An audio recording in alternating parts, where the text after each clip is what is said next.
Hey, yo, what is going on, guys? Got episode number 65 of Marvel Yap for you guys today. Today's going to be an absolute banger as we go over the Golden Gauntlet, the current meta we have after the first week of the season, as well as a Series 5 tier list. Let's go ahead and jump right into it. And as always, we're joined by the hostess with the mostest, with the brightest blue eyes I have ever seen in my entire life besides my son's. But it is so good to see the Golden Gauntlet phenom, the caster with a blaster, if you know what I mean, with a mustache that could light up the whole town. How are we doing? Not my dance. I kept thinking he was done, and he kept going. I'm doing well. I had, what was it? Dude, I had a blast during the Golden Gauntlet. It was a lot of fun just to be able to basically just yap, simply put. I love the opportunity to yap, in case that isn't known by a certain name of a podcast. It was just a fun time to be able to do that stuff. I had a good time. You were competing. How did it go on your end? I'll say this right now, and we'll talk about it in a second. I was able to watch my matches I played, and then I had to leave immediately. So I saw very little of the Golden Gauntlet other than what you saw, I saw. Mm-hmm. So how did it go? So I won my first match. I actually came back against Wiccan Tech and played phenomenal in the first match. But then the second match, I faced Cougar. And Cougar was playing Cerebro 4, and the only tech I had in my Victoria hand deck is Shadow King and Cosmic Ghost Rider, which, you know, you're playing Cerebro 4, you're able to hide pretty much all of that. So I didn't really have anything to do there. And then my next two matches were against Discard, which the Discard match, I had the right read, but I made the wrong play, but I probably still was going to lose the matchup just because the tech I had against Discard was not that great. And then the following match was another Discard match. It was Discard Bullseye, but it had Wong, and it also did not go well. There was two instances, at least I think in both matches, where I got a location that was discard a card, and I know in the first match it discarded Khonshu twice for my opponent and discarded my Shadow King both times. So it was... That's actually atrocious. It was actually like almost as if both matchups were unwinnable for me. And then I dropped after I went 1 and 3. So yeah, that's how my gauntlet went. That sucks, bro. That sucks. Oh God. I know there are a few people who were struggling with that stuff. I feel like a lot of people were expecting more move and more of like, I feel like Victoria hand stuff. And there wasn't as much felt by a lot of others, but we did see it kind of do stuff in the final bit, but there was still a lot of move. There was still a lot of... What was the top 16? So what were the top... Because I think you DM me some stuff. Because again, what happened was I had a nephew staying over that night. Mm-hmm. And I record, I work, I stream in the guest room. And so that morning... I had committed to the tournament, but then forgot about him coming over, and I had booked things, and I talked to him like, hey, listen, I'm going to have it this morning where I'm kind of going to have to like kick you out, and I'm so sorry, but I have to do this thing, and then I will hang out with you. And he's like, it's all chill. He was really great nephew. But what is it? Not my great, well, okay, he's a cool nephew. Not my great nephew? Not great nephew, but like, he's okay. I don't know. I'm trying to make it so it's not like my nephew, or is your nephew? Oh my gosh, wait, he's not technically a nephew. He's my cousin. But is he? So yeah, not my nephew. Not my cousin. Not my nephew, or is your cousin? Anyway, so he was over, and I was like, I'm sorry about that. I said nephew. He's cousin. Anyway, but I kicked him out of the room. I did the whole pod or the streaming thing, which was fun. And then I went over to hang out with him. Went to the park. And with my wife's little brother as well, who's actually about the same age as him. So we all played a lot in the park. Bro, I've been sitting inside for so long. I just did basic stuff I would do so often when I was younger. I'm old, and I'm also out of shape. So you had trouble walking back to the car afterwards? Well, we walked back and forth. It wasn't even like at the car afterwards. It was like the next day I woke up, and I was just like, I didn't do that much. Why is everything just sore? Exactly. I'm like, oh gosh, okay. This means I'm gonna have to like actually like footwork or workout in some way. I have to do something. That's me just realizing it. But like I missed basically everything that happened afterwards because I felt bad and he was staying in my place. So I wanted to make a point to hang out with him and be there. So I didn't see all that stuff. I had a headphone in where I was kind of like listening to some of the stuff, but like I had bad connection at times, and also it got knocked out maybe once or twice when we were playing groundies, and I just absolutely was killing it in groundies because I'm taller than them and it was easy. Gravel, you play groundies, right? I have no idea what groundies is. Like gravel, where it's like you're on the playground and then you have to like there's one person who's it, and then they're on the ground, they can keep their eyes open. They say the keyword groundies, gravel. Monkey on the Ground, I think I've heard as well. Nope, never played that game. You've never played that? You've never played monkeys, like groundies, nothing? Nope. Y'all let us know. Let me know if I'm the only. There's no shot. I'm like. I've never heard of that ever. Tuck's crazy, right? He's just crazy. I think he's crazy. Maybe it's not on the East Coast.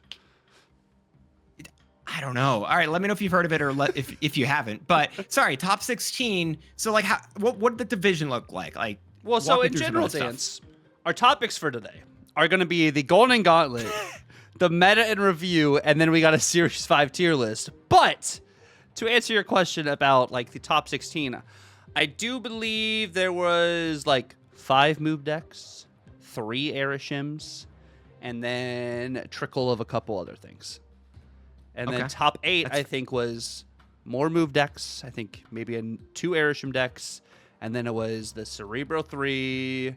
I think there was a... Yes, so final 4 was Arishim, Cerebro 3. Oh, I saw this, yeah. Dark Move Super and Giant Darkhawk, or not Darkhawk Tech, and then just Super Giant Tech. Yeah, so that was the top 4. Stuff. I will, and then it was in the end it was Arishim versus Cerebro 3, right? Yes. Was there only one person playing Cerebro 3 in the whole tournament? I heard that somewhere, and I was shocked because I think more people were playing like more like a Cerebro 2 or a Cerebro 4 than like a Cerebro 3. I feel bad because apparently there was like a Mercury Moonstone interaction that can like do stuff, and that combination of cards, you were actually banned from having those 2 cards in your deck. Yes, and that was part of an ongoing list that was really popular going into the tournament that a lot of people were running. I know for a fact Toxie was upset. He was like, all right, I don't know if I'm in this anymore. I don't even know if I'm going to play. And he was asking if I had any recommendations. I was playing Cerebro 3 at the time. I just thought I didn't want to recommend something that everyone else was playing. I wish I had told him to play it as well. Give him a chance. Felt bad. Dude, as soon as M'Baku happened, I've been playing. The Cerebro 3 stuff was fun.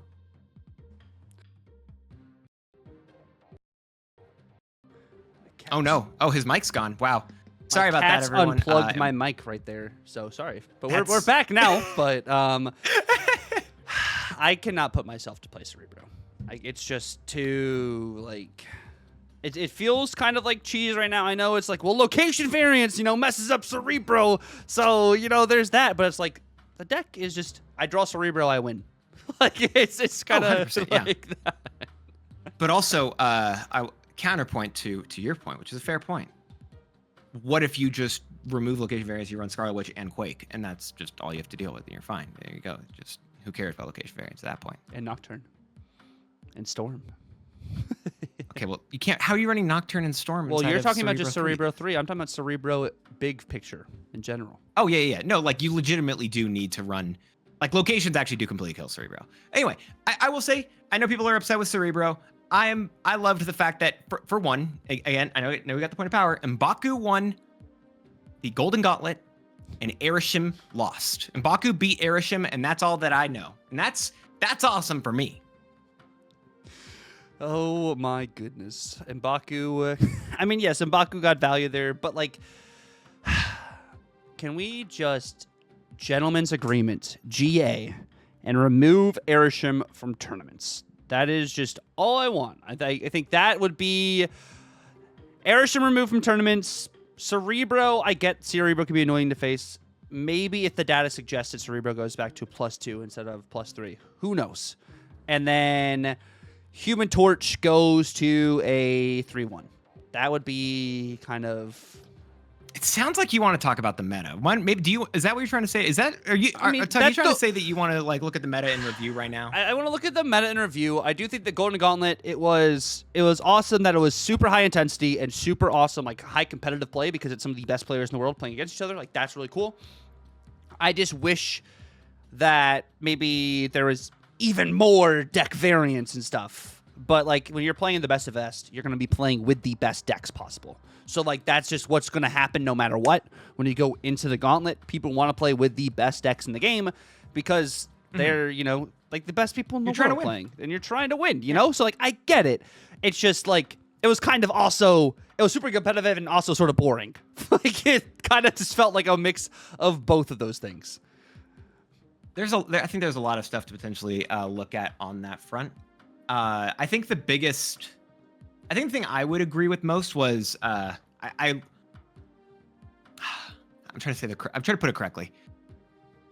I agree Arisham's annoying. I will put it like that. I think there's other stuff that's been cooking in the background that I don't know if I want to say anything specific because but I agree. I think that Arisham sucks. And I would rather in a tournament setting. Especially. And you know, Arisham on Conquest, okay. Like that also feels bad. I mean, no, let's remove that too. Yeah. Hold up while we're at it. Let's remove it on ladder, remove it in limited game modes, make everyone who had it, make it a 7-cost card that has no ability, and then give us the thing for high evo. Do that instead, and we're happy.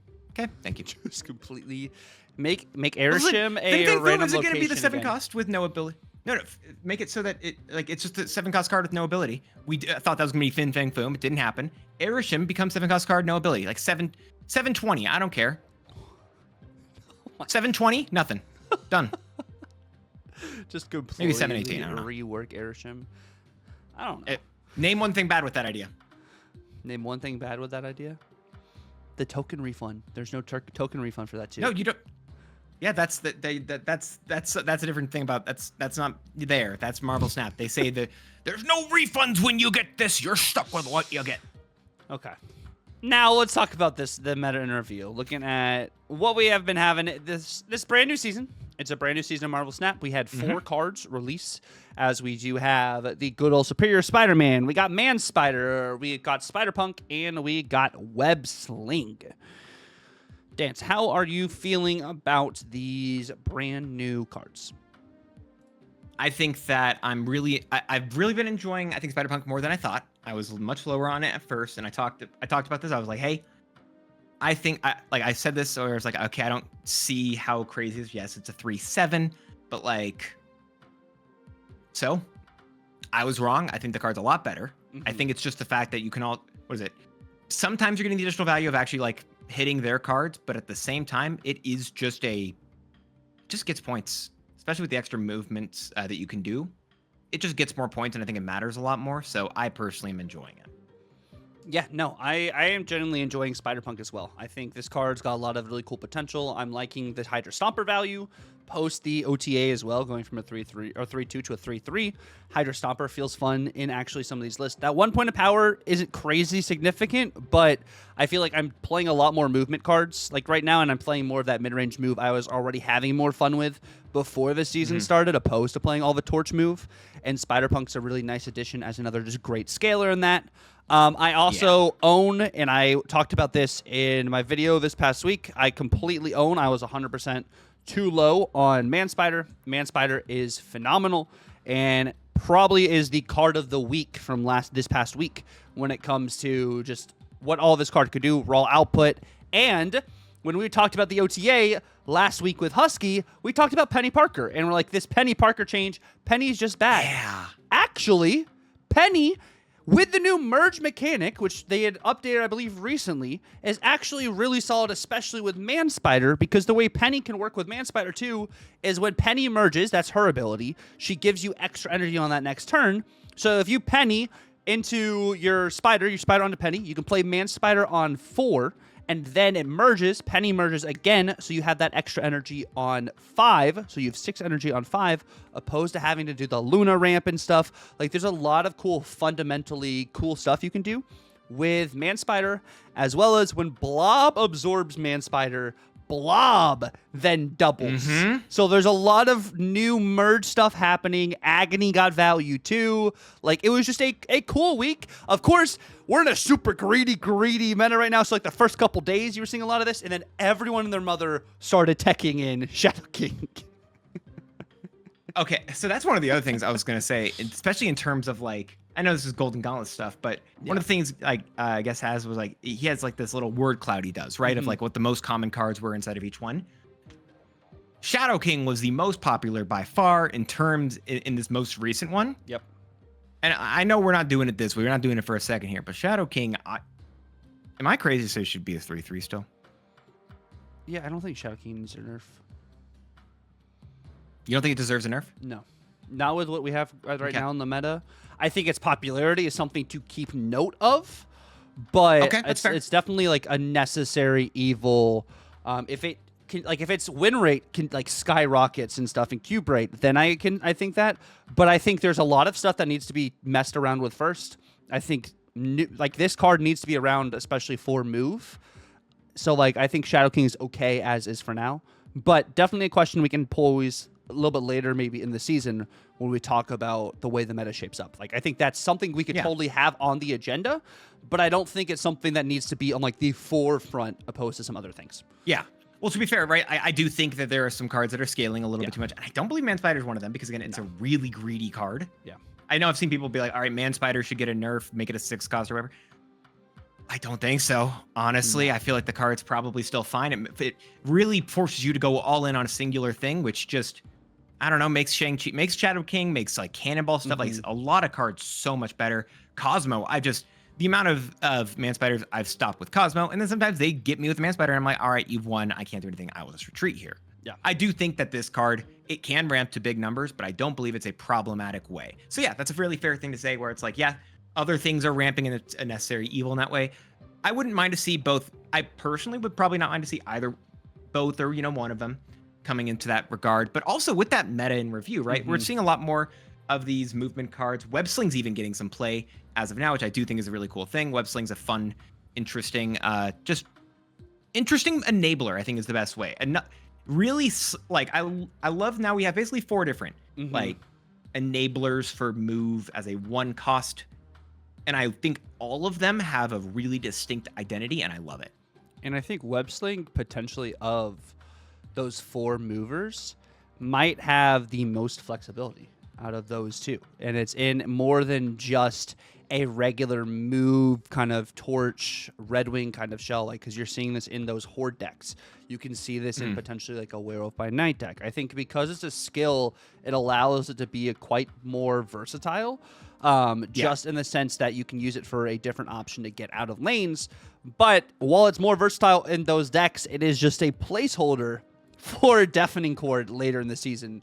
In a good majority, I would not maybe a good majority, but maybe in the Horde deck, it's going to stay there. But like in the Werewolf deck, this is a placeholder for Deafening Chord. Whereas in the Horde deck, you might actually still continue to run this because it gives you options to move your Zombie Scarlet Witch and other cards and stuff.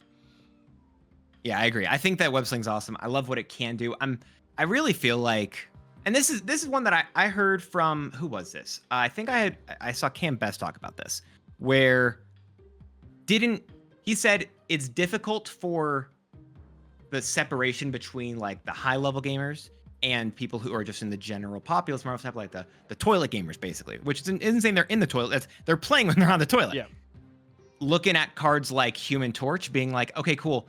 What's the value for this if I'm lower in that sort of like rank versus those higher rank people? And it's such a difficult thing because I still want Human Torch to get nerfed, but I also understand why it wouldn't.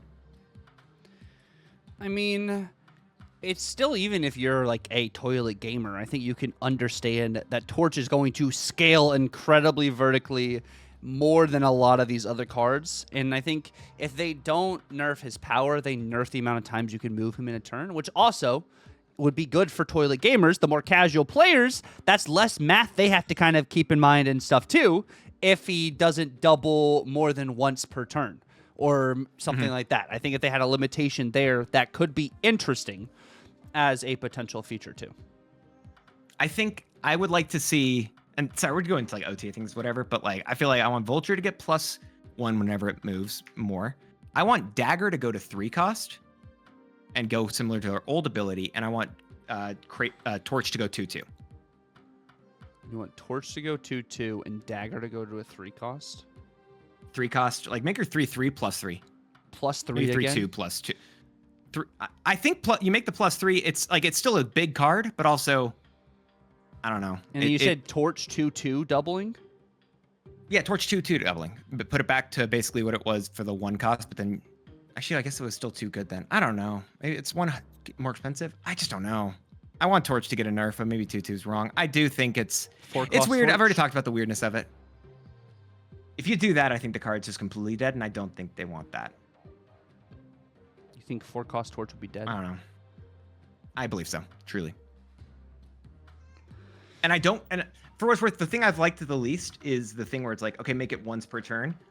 That's maybe they do it, but I think that's such an uncreative idea in the end. It makes it so you get a card like, I don't know, like Spider-Man 2099, where it just says, okay, cool, you do this once and it's bad, or maybe not saying it's a comparison, but the fun thing is seeing everything happen multiple times and seeing all this big stuff happen. And that's why maybe a 4-cost could make sense, right? A 4-cost would be, makes you invest a lot more into it because it can get to such big numbers.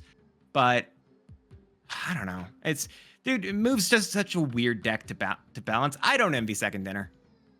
I don't know what I would do. I on one hand, I'd nerf the decks that I don't like into the ground. On the other hand, I understand them wanting to keep stuff playable. It's so difficult.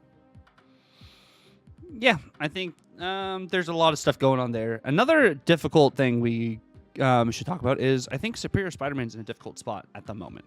I think this card is genuinely really solid, but I think where we're at in the meta, it's kind of still feels a little slow. So as the meta progresses and seasons progress, this card is going to age like fine wine and really give a lot of value and a lot of outs. So right now, I'm seeing it still perform decent, right? But I think this card has potential to be way better just because the conditions you have to meet for this are very easy. Yeah, I agree. I think this is a card that will be better as it goes on, but also this is one of the cards that I was lower on at first because I was like, okay, cool. This, like, I get that it's going to do a lot. I understand that. But also, the 1 energy, I don't know, it oftentimes doesn't feel like it's going to be worth it for people to be spending at 4, especially for like for only 4 power. I'm not seeing, there's enough stuff against this card that I understand why it's not being played more. I also think it's going to be, there's a potential, and I know I'm probably cooking with, or burning the kitchen down, that I feel like this could work with one of the cards coming out this week, but that's I understand that I'm probably coping there. I think it could work with one of the cards coming out this week, but I think this is something that, like, yes, it's only a 3/4 body, but like Luna, yes, is 3/6, but also gives your opponents extra energy. This doesn't give your opponents the extra energy, which is the plus there. So we'll see. Also, maybe Luna needs to go to 3/5. Luna might also be too strong at 3/6. But that's also maybe a hot take. But we do have 2 new cards coming out this week. Cards we do have releasing this week is going to be Ezekiel Sims, which is a 2-cost, 2-powered Series 5 card. After you play a card with higher power here, give this +2 power and move this to another location. What are your thoughts on this card so far, Dance? It'll be fine inside of the... I legitimately think that if there was a time where like a mass movers deck happened, which I talked about for like I feel like weeks now, this is the card that will make or break the deck. If it doesn't work, it doesn't work. If it does work, it will work. And that's it. Like this is legitimately it. I don't think there's much more I could say on it. It is, this card will either enable a deck where you are trying to just move a bunch of cards and that is the way you win the game, or this will fail and there's no point in it because the deck sucks. And that it will probably see some of those weirder cards like this one get a point of power or 2. I think that's a very interesting point there. I didn't include this deck for my deck today, but Ezekiel Sims Surtur with this card pack. Yeah, stuff. there's some fun stuff you can be trying to mess with there, which I don't hate it. It just makes it so you have to play these cards obviously into that exact location. It also makes the location variance is really. I mean, that's for really any card playing onto this card, though. Like, you're going to have to play onto this card in general. Well, no, I was saying I was saying there's enough occasion to do like negative power, right? That Yeah. I feel like I'd be a little bit concerned about that bit, but that's not to say it's bad. I do like the shout. That's actually a really But also, interesting thing that even I wish I if had. it's a location with negative power, if Ezekiel Sims is afflicted with that negative power, you don't have to play as big of a card onto Ezekiel Sims. That's true. It just doesn't mean it doesn't buff Surtur, which maybe you're fine. Yeah. Maybe Sims is maybe Zeke's doing what you need. And actually, you can play Surtur on Zeke, make him a 2/4 me. So yeah, I think this is a card that I'm not. Sauron maybe. Ooh, Sauron. I like that shout better. I like that shout. Yeah. But I do think that Zeke is a card that will be very much I guess honestly like a hit or miss in that way, where it's just like if this works, it'll work it'll work there. I don't think this is going to be a great card, but I also don't think it's as bad as people are thinking it, unless of course stats are that. I don't know. That's kind of why I'm willing to put a little bit of an asterisk there. That makes sense. Yeah, I think this card's going to be interesting. I think we're already in a Super Mercury heavy meta, so I think that's also a point where it's like, oh no, this card gets Mercuried, but because I believe Dance and I have been talking about this too, since the power is before the next part of the text in the card where it moves, if it gets hit by Mercury, you can play this into the same lane repeatedly, play big cards, and this card just continues to scale. You only get to play 3 cards there is a big thing, but maybe still fine. So the reason for it is looking at the other cards kind of similar to this, which would be Wear Off by Night. Wear Off by Night says move there to gain +2 power. Whereas this says give this +2 power and move this. So doing the best we can based off of just their wording choices makes sense in that way. Oh yeah. And we got our decks, which we're gonna go over Dance's deck first. For Ezekiel Sims, we do have Mass Movers by notmydance. I mean, this is right. If there is a deck that does Mass Movers, I feel like this will be it. Maybe maybe you still want more movers. Honestly, maybe you want a Madam Web. Maybe you want what is it? Other stuff. I don't know what other things you're going to really want here. Honestly, I considered even throwing a Mystique in here with Madam Web for like ultimate moving everything. I don't know what you're going to want at this point. It's just, this made sense to me. We'll see how good this actually is. But I liked this logic. I also considered a Zorn in here as well. Yeah, I think honestly, if you don't use, I know Spider-Man gives you the Zeke value because like you can play Spider-Man onto Zeke and move Zeke, but you also potentially could do Cloak instead of Spider-Man as another 2/4 to get movers for Kraven and for Hydra Stomper potentially. I actually don't mind that shout. Yeah. But I like the vision here, and you have Cosmic Ghost Rider for some of your tech. You also have Hellion to be able to get out of lanes. I do have Spider-Man for a bit of tech as well, because I do like that as a. Yes. But no, I think you're right. This is an outline. I'm not. I do not believe this is the final 12 cards. This is. I think there's a Mass Movers deck. Second Inner repeatedly they talked about it once, and that's been all I thought about basically in terms of this season. They want to do a new style of moving deck. So I'm imagining that. That's basically all I'm trying to picture. If it looks different, it looks different. But that's where my brain is trying to make this deck come out. Yeah, and I like this style of deck. I've been playing something a little bit similar. Baby Mario sent me a list, and then I made my own that kind of has been really fun to kind of mess around with. I had no idea there was a player called Baby Mario, and all I could think about was the Pillsbury leak for the Mario Galaxy movie. Well, he's changed his name like on Twitch and everything to Thinkerman, but he's Baby Mario. I actually know that username. Yes, okay, cool. But he's Baby Mario. Did you see the Pillsbury leak, by the way? No. Oh, wait. Pillsbury showed the render for Yoshi and some of the stuff for like kind of the new Mario Galaxy movie in one of their catalogs or whatever. I hope it. I loved the Mario Galaxy games, so I hope they can do the movie justice. I won't listen. We the end credit scene of Mario, we saw something. There's something shown there. I won't say other things, but there was a lot more that I saw and stuff. But I won't say anything as I know not everyone loves spoilers. What I do love is what you've put together though. Maybe not the name. We have Tohawk, which is Scroll a little bit for us real quick.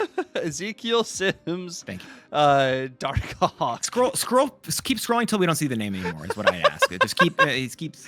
No. So I actually love this style of deck, and one thing I hadn't really mentioned yet was when I was talking to Toxie and trying to give him a different list. I actually gave him a move Darkhawk list in the end because we were thinking there's going to be a lot of move, a lot of Airisham.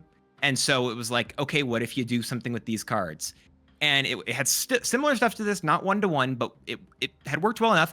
Didn't work enough. The guy got I think he had there were 6 negative gamers. He had a third of them, I think is what he had said. Yikes. There was he didn't have the answers for it in the end. But Also, horrible coin flips. It's so sad. Legitimately though, I love this style of deck, and so this.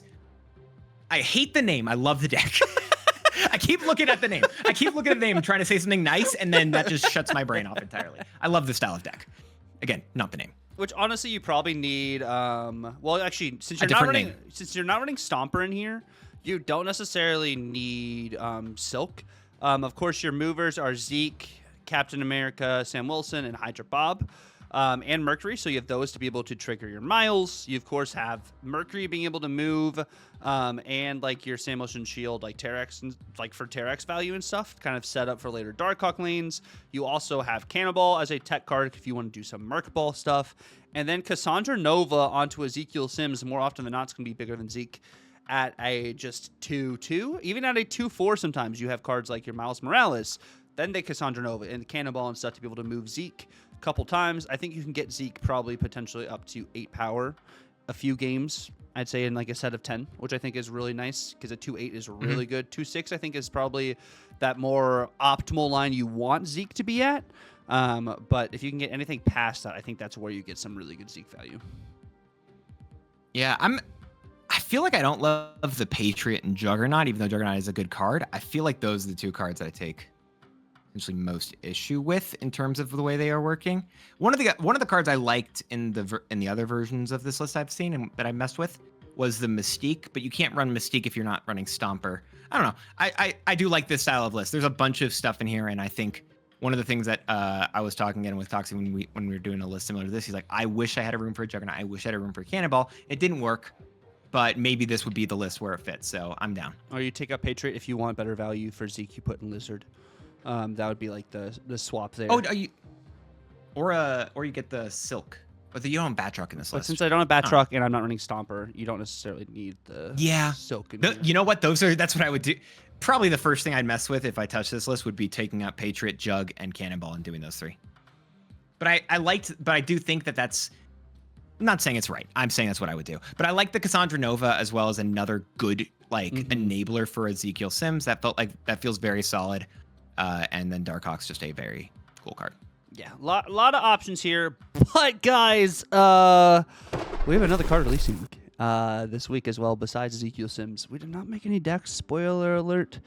But we have the Chameleon. Series 4s. It's a Series 4 card. It's a 3-cost, 3-powered card with the ability, on reveal, copy the text of another card here you revealed this turn, which, on reveal, even though we don't have a deck for Chameleon right now, I will let you know that Dance will have a deck guide for Chameleon on his YouTube channel this next week. If it's not Chameleon, he will have a deck guide for Ezekiel Sims, as well as a few other cards, which you guys can all find that info out down in the description below. If you guys want some fantastic Marvel Snap content, you know, Marvel Yap continued on Dance's channel as he progressively plays all these awesome decks. He's got a lot of great ideas that you guys really need to check out. Very thorough deck guides as well. Jumps right into the action. Gives you a play-by-play thought process through everything that he does. He also streams live on Twitch if you want to catch these games live on Twitch before they go up on the YouTube. So then you can say hi YouTube while he is recording his YouTube videos while he's streaming. You can get that going for you. Dance to YouTube and Twitch will be down in the description below at notmydance. Please make sure you follow and subscribe. That is absolutely free, and it would be a shame not to do so, as well as it might be a shame to buy this card. Even though this card is going to have some very unique potential, yes, but I think in general, this card might just fall flat. I'm not interested in this card, truly. I don't know. Maybe the best thing I'm going to probably do with this is play it in the broken list of Cerebro 3. That's about all you can probably catch me doing with this guy. I don't think it's going to be even good there, but that's that. Like, I don't get what you do is at that point is you're just really going all in on the Cerebro, and that's it, which doesn't feel great still, honestly. Well, Bastion, though, it could be crazy. You Bastion your Cerebro, and then you go Chameleon Cerebro, and like you just go. Yeah, I feel like you already have Mystique for that. I don't know. Maybe I'm wrong. Maybe it's gonna be Mystique, but no. You don't got me believing that, because you can set up for a turn early with Mystique. It's so good. I can't believe you on that bit. Best thing you can maybe do is I guess you get to do this with a Scarlet Invisible Woman. Oh, that too. I was gonna Yeah, say Scarlet Witch. Scarlet Witch. It's just double Scarlet Witch. Bing, bing. You know, value. I don't know. This card doesn't seem great to me. It doesn't seem like a good stat line for it. Prodigy exists and it's better. This just feels probably worse Prodigy because you don't. Yes, the positioning of Prodigy, but also considering you have to have the card at this location for Chameleon makes it feel like Prodigy, but still worse. Yeah, I think it'll be less predictable than Prodigy. That's it. Yeah, because you're not expecting this card to get played. That's the answer. You're not expecting this card to get played. If this goes to 3-4, maybe like that, or it goes down to 2-3, sure. Now, either one, I believe this card could get some play. I don't believe it's going to get much at 3-3. I think this was my low. This was all of our when we talked with Husky. This was all of our lowest card of the season. What if this is like an end of turn card? That's kind of like, yeah, that's actually fair, right? Where you could put it in. The problem is you can't even. How would you do that? It's you play Jocasta and then this same terms like that, but then also. No. Not this Jocasta. Like you could do this with Jocasta, or if it's not the end of turn deck, you could use it in that awesome Andy Jocasta deck that's going around right now. Wait, awesome Andy's gonna play it right now? Yes. Oh yeah, the one that Roman played. Yes. There's that that's deck fun. that potentially. That actually is the best shot I've heard for any home for this card. Yeah. But enough talk about the mid-tier Chameleon. How about we make an expert tier list? You're saying it's mid. He's saying it's mid-tier, not going into the trash tier immediately and saying. Or maybe it's trash tier. Who knows? Who knows? We're going to be thrown in the trash tier now as we do move on to our Series 5 tier list, which is the highlight of the Yap and might essentially be one of the longest bits we have in the episode today. And it is in alphabetical order, thanks to Dance. If I can actually get my mouse to the right spot here. Goodness gracious, my thing is lagging. But I am very excited for this. We were talking about this last time, what we were thinking when it comes to these tier lists. By the way, we are doing this on what we would think you guys should buy if you guys do not own these cards. Some of them might be some of the best cards in the game, but we're not necessarily ranking on, okay, this is S tier, S tier, S tier because it is best card in the game. We're also ranking it on, can this card be replaced by something? Even though it is a strong card, is there something that also does something just as well that maybe is more irreplaceable? There's also cards that are going to be irreplaceable, but they're just kind of okay. But there's not necessarily a card that can do what that card does. And then there's going to be replaceable cards that are strong, replaceable cards that are just eh. And then there's going to be cards that are just absolute hogwash that are just bad. So there are going to be cards like that. But the first card we have on this list is going to be Agamotto. This is irreplaceable and fine. I feel like it's just fine. But if you're running an Agamotto deck, you're running an Agamotto deck. You need Agamotto. Yes, I think it's definitely a replaceable, and I think there's an argument irreplaceable. Sorry, there's an argument for strong because of like the werewolf package, and and like Monty being able to have images, like that's a really solid start. But like, and bolts of Ballsack, are freaking great too. Like I think there's an argument for this either to be top of irreplaceable and fine or like middle low irreplaceable and strong. So I'm cool. I think it's still irreplaceable and fine due to more and more cheap skills getting added. Okay. Like you have other alternatives other than Agamotto. We have Merlin, which is I think like a lot of cards I think that do it better. We'll have but I don't think this is going to be like low and irreplaceable and fine. I think it's probably top off, potentially. Yeah, I agree with that. And honestly, is Agent Venom also irreplaceable? Like you have to have Agent Venom for an Agent Venom deck. Yes, I think irreplaceable and fine, but I don't think it's going to be as high up as Agamotto. Yeah, agreed.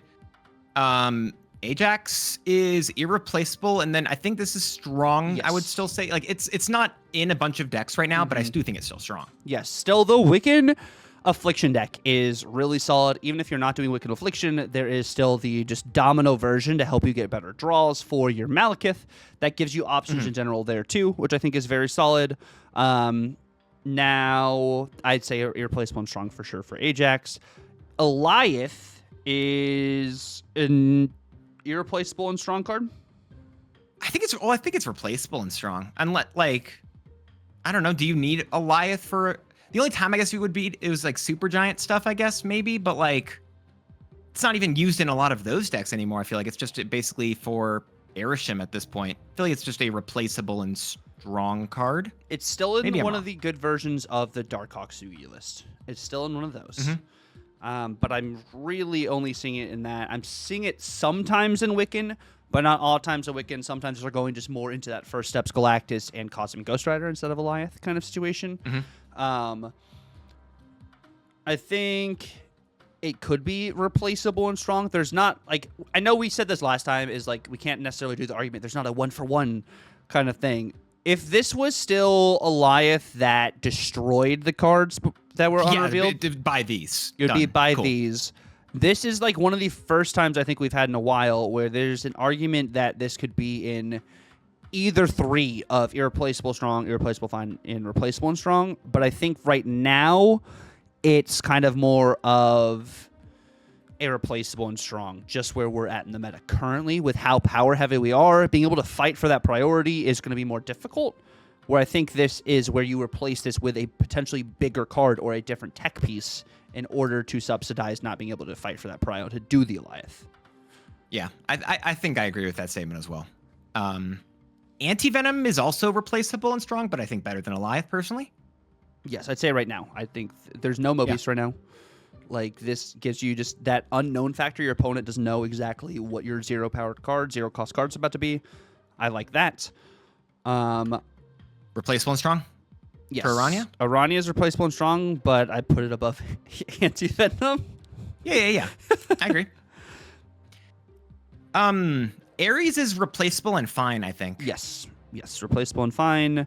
Erisham is irreplaceable and... I want to say it's fine. I mean, my opinion, well, here's the thing. By definition of the trash tier, it should be in trash because of our opinions on it personally. However, if we're going to also look at this in even the most barely objective way, it's doing fine in terms of win rate, doing fine in popularity. People also enjoy it for what it is. It's definitely irreplaceable. I could see it in either of the top 2 because I don't care enough about the card to put it to have a good definition on it. But it is irreplaceable and fine, probably top irreplaceable and fine. It is strong in a conquest in a tournament setting. When it comes to ladder, I feel like it is less strong. Yeah, I'm fine with. I don't see any reason to talk about Erisham ever. Or is it? It might be just low of Wherever, irreplaceable and strong. Actually, I'm gonna move on because I really just don't care about Erisham. Baron Zemo is replaceable and fine. Yeah, it's replaceable and fine until they give us a payoff for mill decks. It's just gonna be there. Bastion is... I think it's replaceable and fine. I know we were talking about like Cerebro 3 where you can kind of do Bastion stuff, but that's... Dakin it is, and Victoria Hand. Yeah. But I think, replaceable's fine. You can just do... You have Moon Girl. Yeah, you'll have Moon Girl. Black Swan, this is... I feel like this is the bot. It's technically fine, and it's technically replaceable, but it's also... You could make an argument for trash. Yeah, I think it's replaceable and fine, but I do agree there's the trash tier argument, which we might end up moving it down there in a bit. Yeah, I think that's what we say. We'll put it there for now, actually. Okay.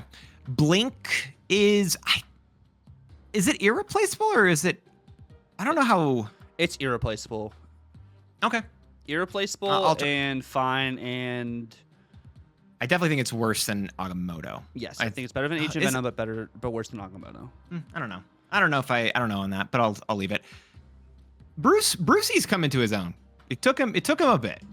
Replaceable and strong, or no replace. Yes, a replaceable and strong, or replaceable and fine.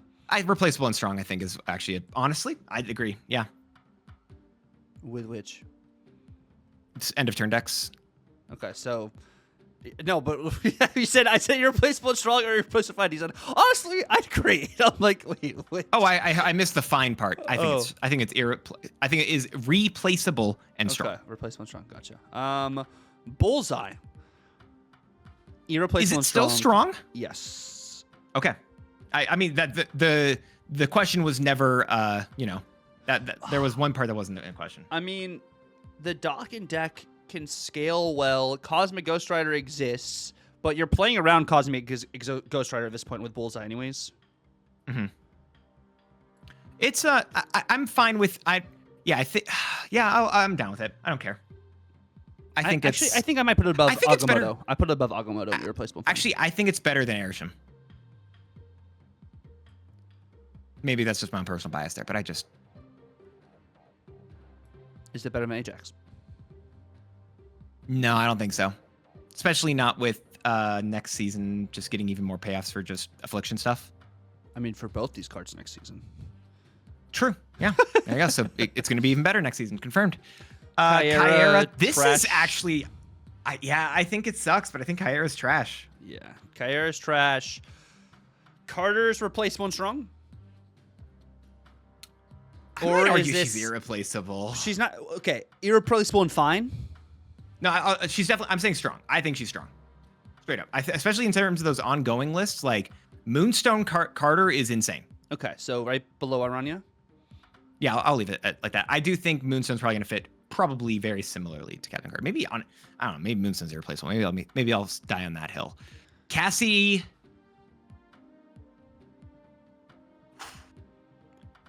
Is this... I don't know. An irreplaceable and fine? So many of these Series 5 cards are actually a lot harder than this was in the Series 4 tier list. Yeah. It really feels... I'm not certain between the irreplaceable and replaceable, honestly, for this card. Like, if you don't have Cassandra Nova, does the deck work? For an Affliction deck, you aren't getting the same thing, but you could do other things. For a Darkhawk list, you can maybe get a similar payoff with Mystique. Changes the way you play. I don't know. Or you could also go with stuff with like a negative list where you're running Sage instead. I don't... Which Sage gets bigger than Cass and negative. Yeah, that's fair. I feel like I'd say... You know what? I think you're right. I think it's irreplaceable and fine. I think that's fair. I think it's... I don't... Yeah, I like that. I don't know if I Agent would... Venom and irreplaceable and fine. Clea is replaceable and fine? Yeah, I think she's actually top of the replaceable and fine. And if we look at... I think she'll be above Ares. Yeah, I agree with that. Yeah, above Ares. I really like her. Colonel America. Replaceable and fine as well? Or lower tier replaceable and strong, like above Bruce? Yeah. I agree. I like that logic better. Copycat's definitely replaceable. It is a good card, but it is replaceable. I think, is it closer to fine or strong as of now? Like, I haven't seen Copycat as much recently. In the current meta, I would say... probably closer to fine. Let's do it there, because I think I put it top of replaceable and fine. Because I also think previous us put her in strong, so I want to say that she's fine this time. Is Cosmic Ghost Rider the first buy these card? Still the best card in the game currently. Or best tech card in the game. I was about to say best card in the game. Tech card in the game. It is the best tech card in the game. This buy these tier is going to be a lot heavier, I think, because. Yeah, nothing is going to do exactly what that card does. It's going to be interesting. I want to say I think it is the best tech card in the game. It might be the only tech card I might personally recommend in the Series 5 category that goes into buy these. Otherwise, I'd say it's replaceable and strong.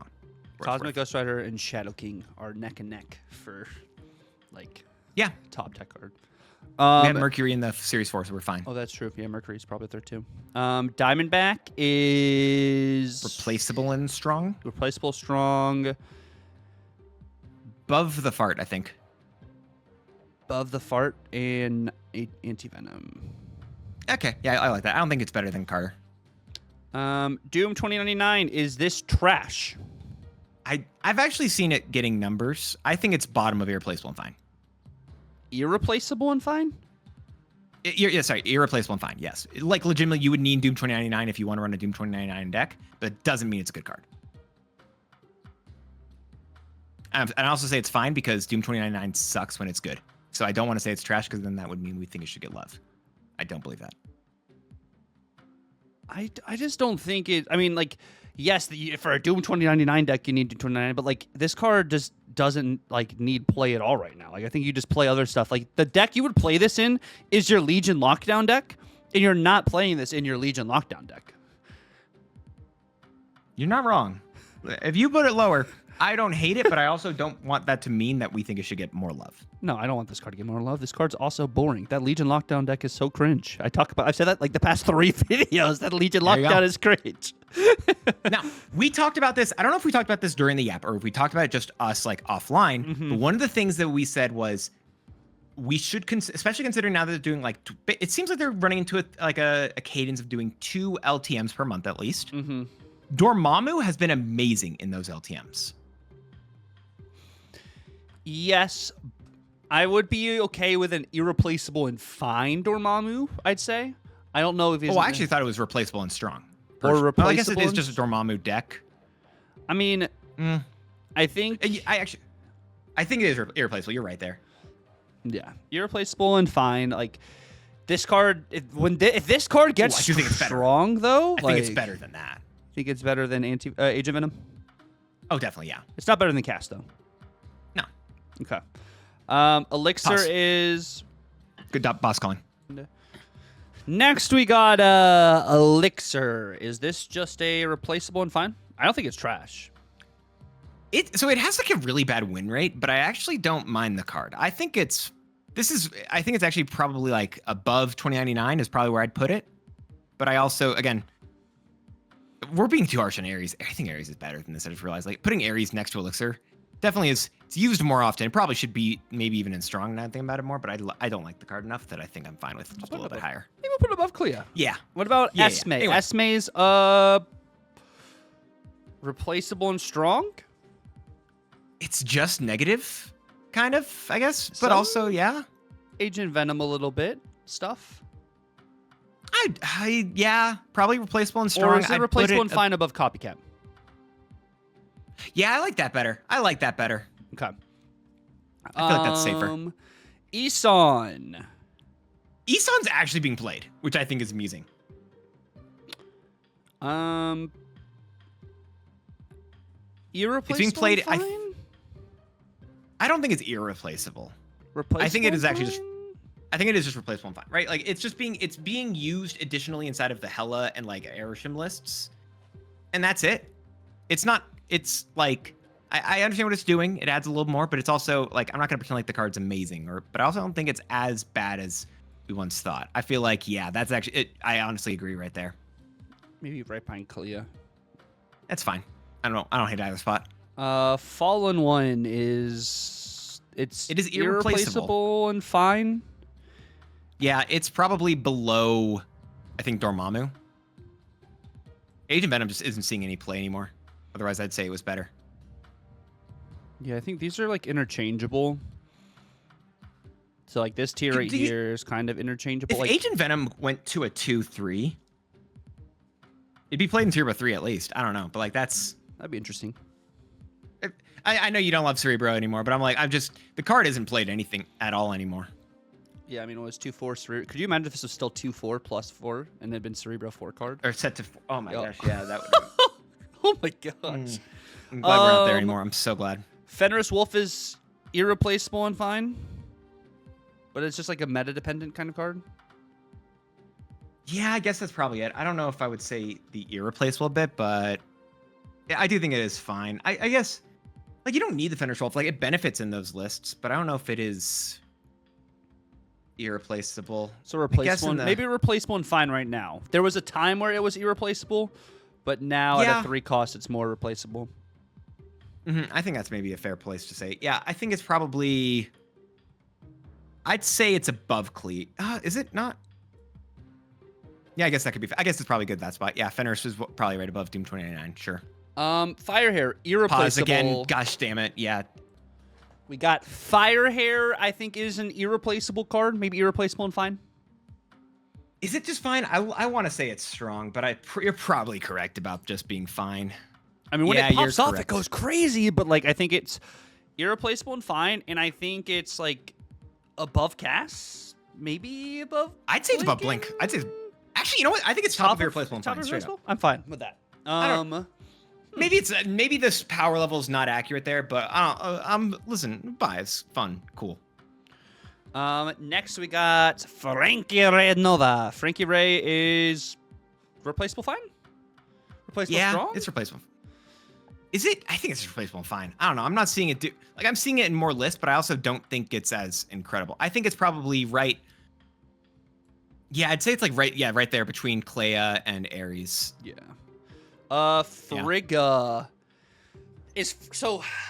I had someone tell me like they were playing my Black Knight list, right?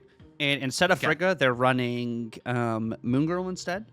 Frigga, of course, gives you that targeted copy, which is really strong in a lot of different scenarios. And being able to set this up for like misery and everything kind of gives me more of an irreplaceable and fine or a replaceable and strong. I just don't know. It's a card that if you want to do Victoria Hand, like this is, I do think this is wherever we put Victoria Hand. I think these two are going to be next to each other. And I think. You think this is next to Victoria Hand? Oh, I do believe so. Yeah. I think this is, like if you're playing Victoria Hand, you need Frigga. And I also think it's.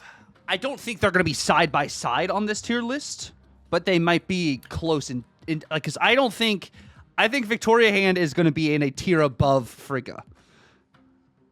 I disagree. I think Frigga's really good. I think Frigga's like the extra copies you get with Frigga of Victoria Hand, especially just going on that list. I think it's just a card you put in. So I think Frigga's a great card. So then, okay, you know what? So if they're in the same tier, okay. I don't think Frigga is going to be right next to Victoria Hand and this right here.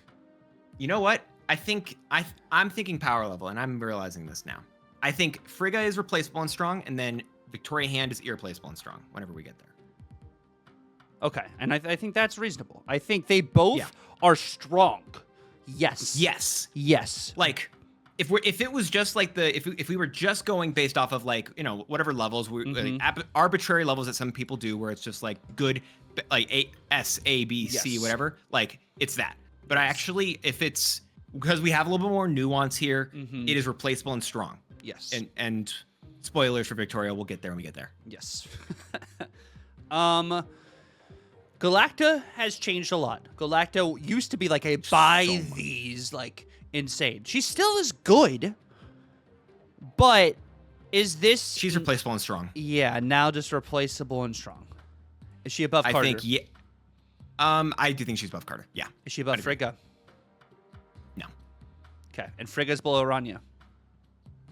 I kind of feel like Frigga might be above Aranya, but I'm not certain enough to say one thing or another, so I'll leave it. Okay. I think being able to like, I could see an argument, but I also the waiting for Aranya for the right moment, I think gives you that extra value. Opposed to Frigga has to be immediately like the last card you played kind of thing. But I also think Frigga's has a lot more use cases, which is why I'm uncertain. Yes. But also, we have enough other cards here that I'm fine with leaving it. We should go to the next one. Galactus is irreplaceable and fine. This is Galactus base? Yes. Yeah. Better than Dormammu? Yes, I'd agree with better than Dormammu. And I think Galactus First Steps is irreplaceable and strong. Actually, I think it's replaceable. I do think actually Galactus First Steps is replaceable and strong. Like, yes, it's used in a lot of decks, but you don't need Galactus First Steps oftentimes. It's just a big number card. Above Galacta? Yeah, I'd agree. Gilgamesh, irreplaceable and fine? Irreplaceable and fine. Cool, we said it at the same time in my ears. Above Galactus, below Cass? I think it's worse. Honestly, I'd put this below Dormammu. I'm giving some game mode weight toward Dormammu with the LTMs. Yeah, I think it's just not great. Is Goliath irreplaceable and strong, or is it more like it's replaceable? It is replaceable. It is a strong card, but it is replaceable. But okay, so then I think it's actually I'd say you had it below Galactus First Steps. I think that's fair. Actually, I think Galactus should go below Carter. And I think Goliath goes where Galactus is currently sitting. Okay. It's kind of no Galacta is what I meant, but like this. I don't know if that's what I meant, but I agree. There's like 4 things shifted really fast, and I've lost my brain. I'm thinking of all the next cards I'm trying to go in. Gore is irreplaceable. Oftentimes, I would say Gore would be more just a replaceable and strong card, but I actually would say this is an irreplaceable and strong card. I'd say this is bottom of irreplaceable and strong. Personally, I think this is better. This season, there are more on reveals, which helps there. Of course, there was like last week a lot of ongoing cards, which makes this card really not do much. But I think with a lot of on reveals at the moment, it puts Gore into the irreplaceable and strong. Please, by the way, Glenn, can you change Gore to say character so that if I play a skill or my opponent plays a skill, it does like whenever the skill like does it. Like I'm over it. Please fix that. Thank you. Gwenpool is irreplaceable and fine. I honestly think she's next to Galacta. I could understand you being. I would put her above Carter if we're putting her in replaceable and strong. And probably. Where would you put her if we were saying it? Where would you say if you were putting her in irreplaceable and fine? Like probably below Cass. I'm trying to see. So, like, what type of decks do you need Gwenpool for that you have? Like, you need Gwenpool for? I'm trying to think that through. And I think with that concept, it's more like replaceable. I'm just thinking about also like the surmountable value that like. Right. Well, that's what that goes into. That's why we have the strong there. So yeah, I think it's probably. I think Goliath is potentially better. Just because Gwenpool has the randomness of what you can hit. I was gonna put it like right here. Yeah. Okay, cool. I like that. Headpool is replaceable and strong. I haven't had a good of a time with Gwen. I would put him in fine personally, but I understand if people have had better experiences than I. I think replaceable and fine below Bastion. Sure. Next time we do this, we are going to be adding maybe there needs to be another something else between strong and fine, or maybe like strong, good, and then like okay. I don't know. Yeah. Like there needs to be. We have enough cards here. I think we need even more levels. Sorry, there's so many cards in this. It's a lot. Gosh, it's good. It's good. You know what else is good? Tucker's YouTube channel, in which he just yesterday posted about how he hit infinite using some delicious Sauron Red Skull stuff, which, I mean, honestly, I've been really enjoying Red Skull as well, so I understand it. I love it. So if y'all are not already subscribed over to the YouTube channel you're currently watching this on, potentially because collaborations, I don't know still how they work, but they put my name on there additionally. I don't get it. Anyway, make sure you are subscribed over to his YouTube channel, and while you're at it, go subscribe to his Twitch, and you can also follow on that platform as well. You can like join his community, I think, on YouTube. I don't know. There's like some different ways you can do it. Do whatever you got to do. Give him support because he's an absolutely awesome individual. He puts out so many different videos, puts out a video. I think he's doing it every single day, which is absolutely phenomenal. Does also in terms of new card breakdowns as to buy or bust, or whether or not you should be getting all these brand new Series 5 cards that enter the game. Who knows? Maybe he might start doing some Series 4 ones in the future. Finally get his opinion on Chameleon. It's trash. Who knows? Probably not. But go subscribe just for the opportunity to watch all of that content. You can go follow him over on his TikToks, on his Twitter, in which he also posts about his new decks. And TikTok, you see some great clips that he's doing as well. So at all the platforms, all the places, give him the support, give him the love because he deserves it. TUCCRR. Follow, subscribe, join. I don't know what else. Do it. What are we doing with Herbie? I love Bug. Herbie, I think it's irreplaceable and fine. Yeah. I mean, especially now with that Jocasta deck, that thing's freaking. Yeah, like just I think as soon as Jocasta came out, it made Herbie irreplaceable and fine. Above Dormammu, below Galactus. Yeah, I'd agree with that. High Evo is irreplaceable and fine. Irreplaceable, and you there's finally a card where Superior Spider-Man's getting played with High Evo. The only reason I think it's not the bottom of the list. I think Fallen One is getting slightly. Yeah, I think it's right there. I think it's between Age of Venom and Fallen One, personally. Okay. Hope Summers. Replaceable and fine versus strong, I think. Like, it's, yes, you can do it, but also you can get other power counters if you need to, especially with Superior Spider-Man coming out. I don't think this card is irreplaceable anymore. Replaceable and strong. What about Hulkling? Hulkling is a replaceable and fine card.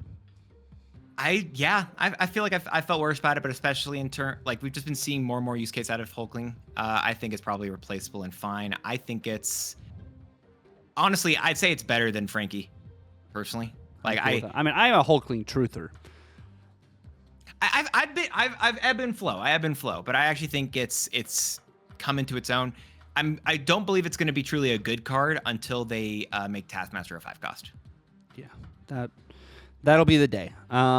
Which they're, oh my gosh, wait, they're not going to do it because of Man Spider. That's the answer. That's why we didn't get it happening. It's Man Spider. Goodness. It ruined it. It ruined it. Man Spider, the card sucks now. Human Torch first steps. Placeable fine. Sure. Yeah. It's what. Yeah. Replaceable fine. It's legitimately all it is. Hydra Bob is honestly now replaceable and strong. Yeah. Yeah. I think it like the change that they made for Black Cat, making it a 1/4 from a 1/5, I think made it a lot better. I do think it's above Goliath. I think that's actually probably a good place for it to be. Okay. Actually, I think it's above Diamondback. Below Hope. Yeah, agreed. Hydra Stomper is. This is irreplaceable and fine. Yeah. Yeah. Can we put Firehair bottom of irreplaceable and strong with Agamotto? I think just put those two up a tab. Just why not? Like let's just clean, spread it out a little bit. That's yeah. fair. Wait, where do we put Hydra Stomper? Oh, I think it's better than, especially again with them doing a season of move stuff. I think you could put it there. Yeah, I'd say it's closer to the top at least. I feel Infinity like Ultron. I don't think it's great. I think it's fine. About it. I don't know. I don't think it's amazing. I'm seeing it get play. I think there are cards that are far worse than it that belong in the trash tier. Yeah, I think it's about there. Invis first steps is irreplaceable and strong. Yep, I agree with that. I think it is irreplaceable and strong. I think you put it above Firehair. I put it in there before we did the other stuff. I think it's below Bullseye with the new stuff, I think, with the change to it. Are you still seeing on a turn everywhere? I don't know. Maybe I'm incorrect here. How are you feeling about the card? I think it's still, like, if we're looking at strength of, like, still all of these, as well as the way it, like, what it does in the deck, I think First Steps Invisible Woman is up there. I don't think it's by these at the moment, but I think it's so. Irreplaceable and strong at the top. We can. The reason I wouldn't even say it was by these is also it's you don't need it to play the game. Like you don't feel like it's going to be something you're going to be missing. You want to be putting into a lot more decks. Yeah. It is just if you want an end of turn deck, it is irreplaceable. Mm-hmm. You get it. Yeah, it's simply put. I think that's fair. And then we now got Iron Patriots. This is replaceable but strong. And dare I say it is below Frigga. Yeah. If you were gonna say above, I would have had to slap your hand down like a little kid reaching for a fire. Like, no, you're wrong. Okay, we got Jeff here. Mercury going to a 3 cost made Jeff better. Better, yes. Before Mercury was 3, I would have said it was trash. Is why I'm saying this. Okay, so then, I don't believe it's trash anymore. But Jeff is just now replaceable and fine. Yeah, I honestly think currently it's below Eson is where I'd put it. I'm cool with that. Jim Hammond here, Human Torch is replaceable and strong, and especially the specific decks he's in, or is he replaceable and fine? The fact you're willing to say strong says crazy things, considering I know you're not the biggest fan of the guy. I think it is replaceable and fine. Or no, actually, it is replaceable and fine, because you're not building the deck to do it. It is just a bonus for the list. I think it is probably...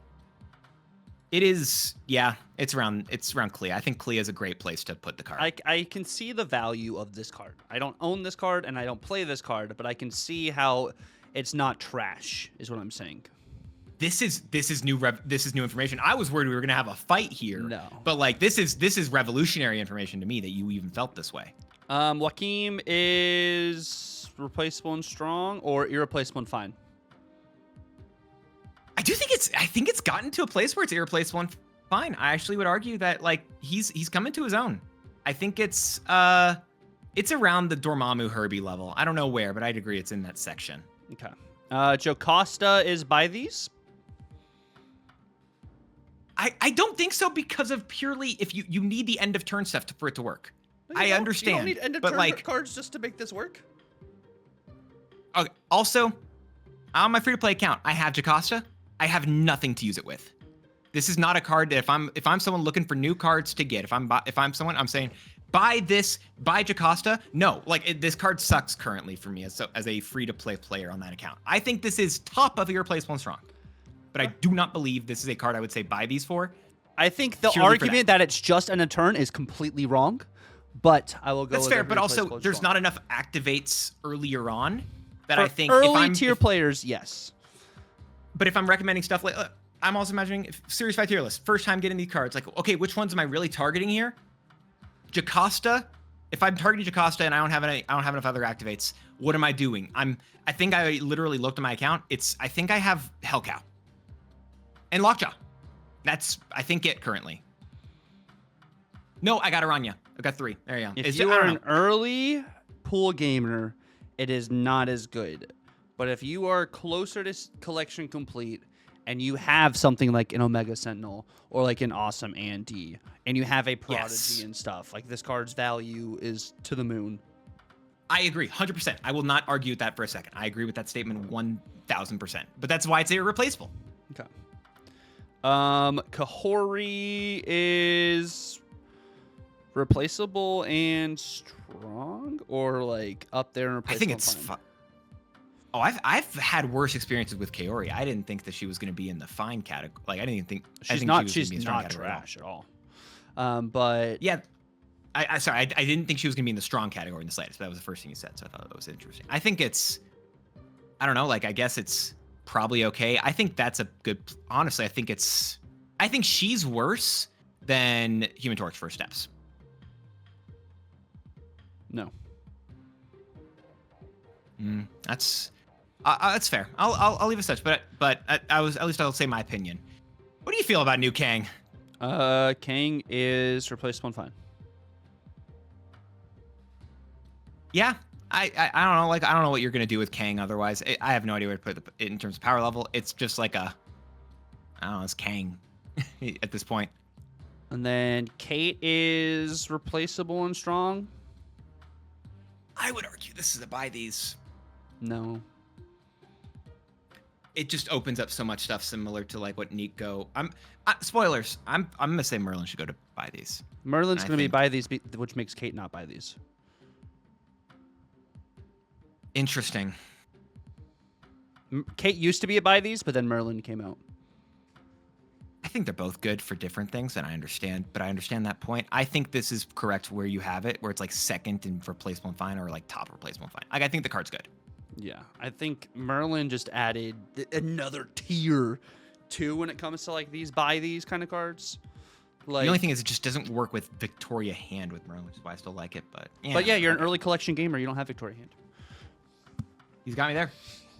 I mean, as an early collection gamer, you also get probably better value with Kate Bishop than a replaceable and fine, making her replaceable and strong.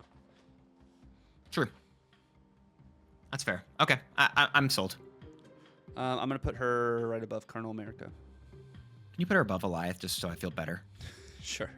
I just don't like Goliath. That's the only reason. Is Khonshu a... Khonshu's interesting. Irreplaceable and fine? Or replaceable and strong? I think it's irreplaceable, and I think it's because you can run just Khonshu decks, but you can also use it as a replaceable piece inside of a normal discard deck. Mm-hmm. So I think I would still say, yeah, because again, you have a lot of discard stuff you're doing. I think this is great for the irreplaceable and fine category. I think it's, yeah, right above Joaquin. I think Galactus is more playable than Khonshu. Trust it, whatever you go for here. I think Khonshu's more playable than Galactus. Right. I will hold to your judgment. Kid Omega is replaceable and strong. Yeah, I'd agree. Kid Omega is replaceable. Yeah, replaceable, and I think it's fine. Is it strong? Probably is more fine now, because the way you're setting stuff up, like this just gets a target for something like Cosmic Ghost Rider, because this feels probably a little slow in the meta right now. Yeah, I think it's replaceable and fine. I think this is probably, yeah, I think it's better than Hulkling. It's better than Hulk. You can do more with Omega, I think, here. Luna Snow is replaceable and strong. This is potentially one of the top cards in replaceable and strong. Like, I think Frigga's great. I think this is Like this is, I think, in the top 3. Do you think Iron Patriot's better? I'll trust it if you think Iron Patriot's better. I think it's a great card. You're playing Iron Patriot into Luna Snow, but the Luna Snow value you can get in a larger variety of decks than Iron Patriot, I do think probably makes her top 3, like you're saying. Okay, there you go. Madam Web is irreplaceable and strong. Yeah. This is... Yeah, we're in a move season, so I think there's a bit of a bias there. So, I don't hate... Is it top? You saying top? I don't know if I hate it. I'm just making sure you're saying it. Or is this a buy these?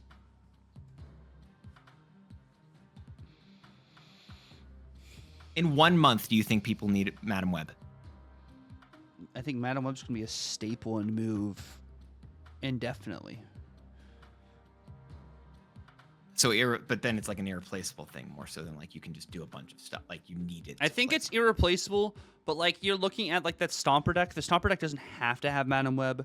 If you want to play main incredibly good move, like if you just want to play the freaking Human Torch stuff, Madam Web. But it's not like you have to have this for all areas of move. So that's why I think it's irreplaceable and strong. Yes. It is. If you want move, get it. Yes. If you don't want move, you don't need. Like there are people who are like, oh, I just don't care about move. People who think I don't care about what is it? I don't care about this end of turn stuff with Invisible Woman. I don't care about a flip. Like, don't get the cards. Sure. Yes. Yeah. No. I think that's good there. There's weird stuff there, but I like the logic still. Makari. Makari is replaceable and fine. It's yeah. It's one of those things. I think it's below. Where do you think here? I put it above Kid Omega. Yeah, I like that. Yeah, I'm down. And then Malekith, replaceable and strong. Yeah, this is replaceable and strong. I think this is probably next to Anti-Venom. Honestly, they provide similar roles to what they're trying to do. And I'm not talking about because this, like, we have 3 cards that are in that Affliction style deck. I do think they do provide similar roles. Oh, yeah. Man Spider. All right. I know people are going to... I know there's a lot of hype around the card. I don't believe the hype is going to last. I believe it is irreplaceable in the decks that you want to use it in because you can do full Man Spider combos. But I don't... do you think if in like and again, I'm going to say like a month, we're going to be... It'll still be like as crazy of a deck everywhere? Or is it like new card excitement? It really fundamentally is going to be if Man Spider becomes a destroy card. With the cards next month having the revive properties and stuff, revive your highest powered card kind of situation with Zola. Like I think that might be a style of deck which will be interesting. But it probably is. How about we put it like near the top of irreplaceable and fine then? Right? Like yeah, it might get better. But also like we're giving ourselves that wiggle room a little bit. Like you need Man Spider for what you're doing. But also, there you go. I'm sold. Marvel Boy, I think he just goes next to Gilgamesh. They're pretty similar. Yeah, Marvel Boy and Gilgamesh. I'm here for it. Irreplaceable and fine. Yep. I don't care if it's above or below. I think actually it is definitely above Gilgamesh, Marvel Boy, because you can run inside of end of turn stuff. Merlin is a buy these. This is the number one card. Yes, it's above. Listen, I understand the Cosmic Ghost Rider. I'm gonna say the strongest tech card. Merlin's more fun. Yeah. No, Merlin's just in general one of the best cards in the game. Like, so like the value. Cool. Like I don't. They could take a point off Merlin. They could do other stuff, but the fact that but what he does leaves him there. Misery is irreplaceable and strong. Yeah, I'd agree. This is probably right above Firehair because you can do more with it. Yes. Because you can put Misery in more decks than you can just do with Firehair. I think I'm going to put Misery above Gore. I don't mind that. Yeah. Do I put Misery above Erisham? I would. Dude, the lower Erisham goes, the happier I'll be. I don't care. Misery above Bullseye. You could do it. I don't know if I'd agree, but I could see it. Misery above Ajax. I think we're good. You've hit my wall personally. It's good. There's also actually I will say as well. I'm okay with it a little bit lower because there's a skill gap. legitimately. And that's not trying to say skill issue, but like this is a card that for the pro players, you're like, okay, yeah, I can do so much stuff with this. But for newer players, you're like, why would I want to get rid of my cards? Like this is power. Like, yes, I know you can do stuff still, but like It's a lot there's of enough board things that I would setup. say. Yeah. It's a lot of setup stuff that you don't understand initially that I think it's fair. Mockingbird is replaceable and strong? Question mark. This is I love this card. This is a card that I actually recommend to people more often because I think I like to recommend Thanos as well. And if people want to run Arishin, which I know a lot of people like to recommend, you really want Mockingbird for those decks as well. So I think this is a really good card. Moira is more replaceable and strong, I would say. I think it's lower on replaceable and strong. I think it's definitely not that low. Honestly, I'd say it's probably similar to Kate, about where I'd put it. I think it's a very fun card. I just also think it's a little bit like, yeah, I'd agree with that. I don't think Kate's a buy these, but I think Kate's better than the Affliction cards. I'm down. You can do that. And then I may have Moira lower than, or make Moira a bit higher than the Affliction cards. It's up to you. I trust that judgment there. I'm gonna say this is a this is top of replaceable and strong personally. Moonstone's top of replaceable and strong.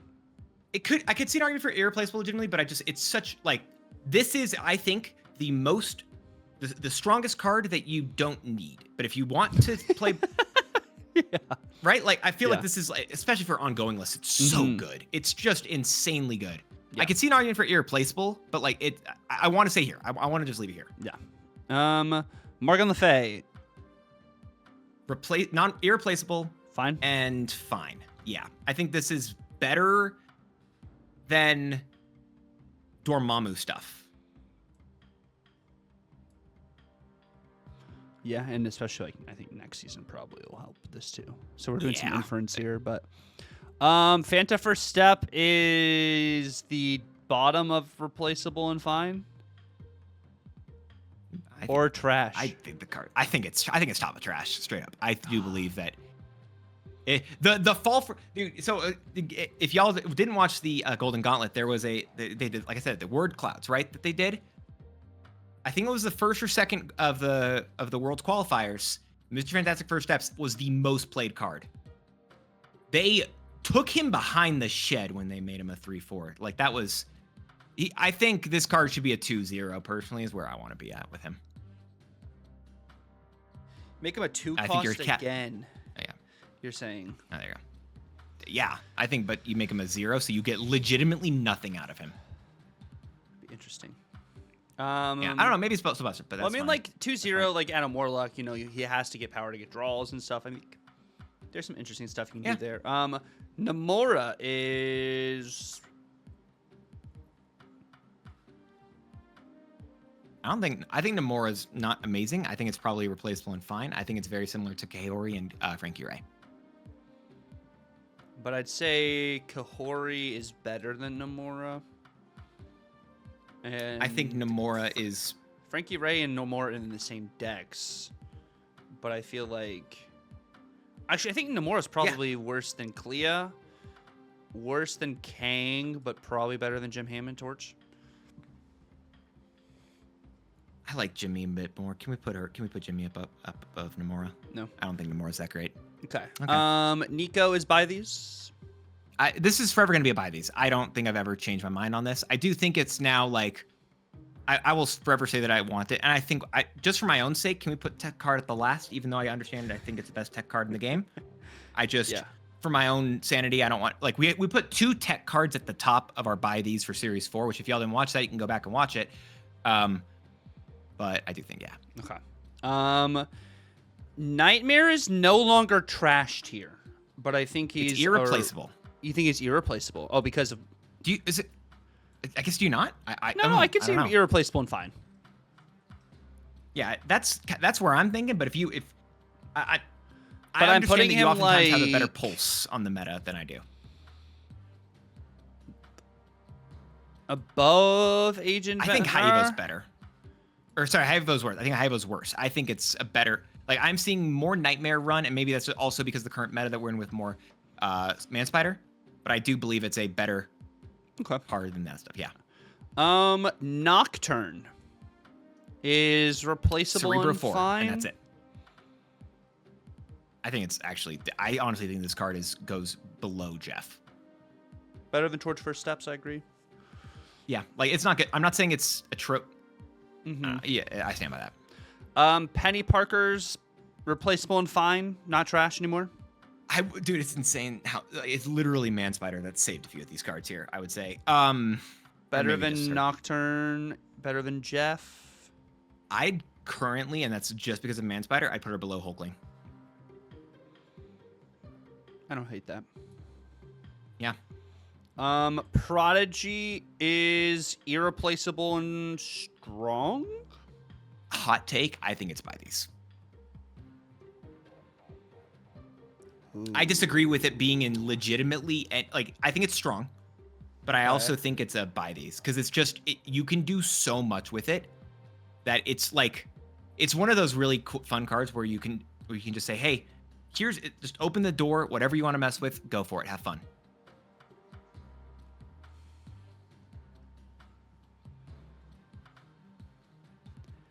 Your Honor, he knows I'm cooking. If we're putting Prodigy and buy these, I kind of want to put Madam Web and buy these. The only reason with Madam Web is only for move stuff, but I think Prodigy is just so much more open-ended. But what Madam Web does to like move stuff too. For exactly one deck, yes.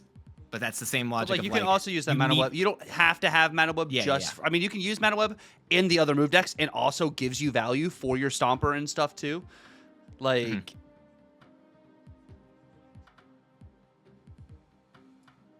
Madam Web's going to buy these. All right. I'll reconcile, or I'll leave that as such. I'm down.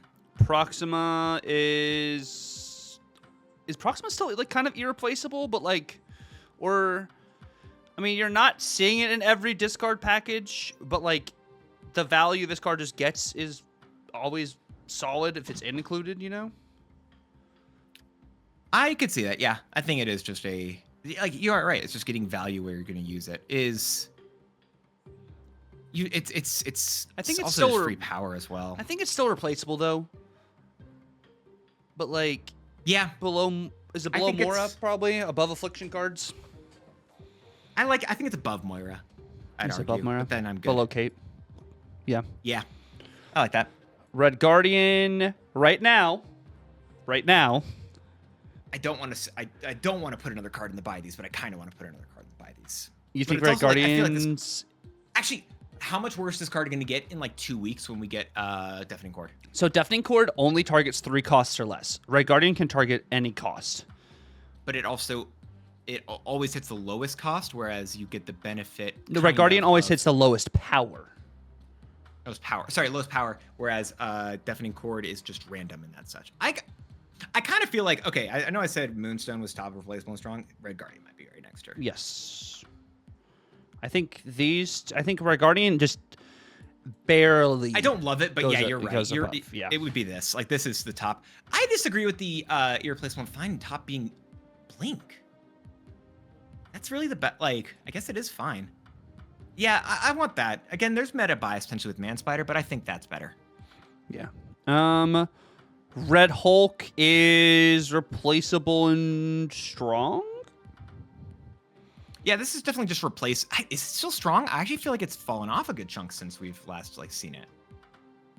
Could be replaceable and fine, but like above Bastion. Yeah, I can see that. I think that's like. Or no, I think it's above Headpool. Sorry. Okay. Yeah, you've had experience with Headpool or whatever, so I'll trust that judgment. Red Wing.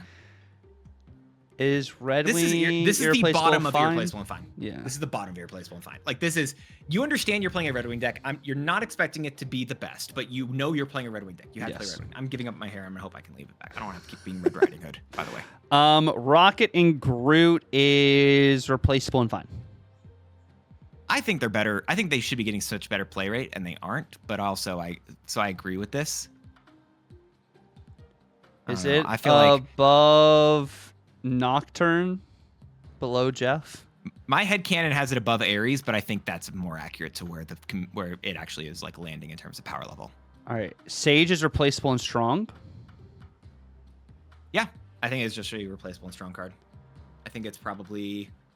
It goes, I'd say probably... Above Hope. Yeah.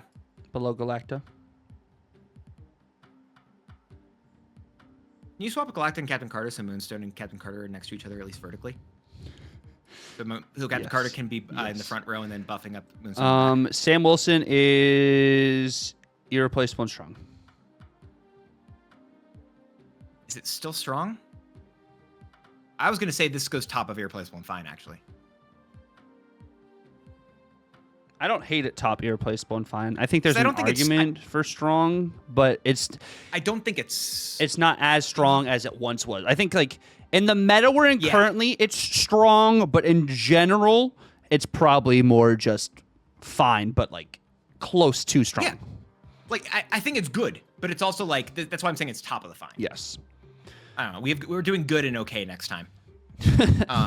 Scarlet Spider is replaceable and fine and lower tier of it, better than Infinity Ultron. Dude, it's a 4-cost activate. Or better than Fenris right now. Yeah, I think Infinity Ultron's better than Scarlet Spider right now. Scorn is... Is Scorn irreplaceable and strong? I think so. I think Scorn is irreplaceable and strong. I would probably... Higher than Agamotto, but lower than Firehair? Yep, I like that logic. And I think it's pretty similar to where you put Scream. You think Scream is irreplaceable and strong, but better than Agamotto? I know yeah, I know you talked recently about Scream being a card that you want to see some buffs, but I think also just a season of movement cards made Scream better. Scream's better. It's just Scream into the normal mid-range move is a fair matchup. Like, there's so much you can do. It's just Scream into the Human Torch move is where Scream really struggles, but almost any deck into Human Torch move is going to struggle. I don't know if it struggles as much as you're thinking because of the fact that you take the first hit before Torch doubles. I mean, so it goes to a one power. I say it as well because I have had multiple people as I was playing a Scream deck to hit Infinite.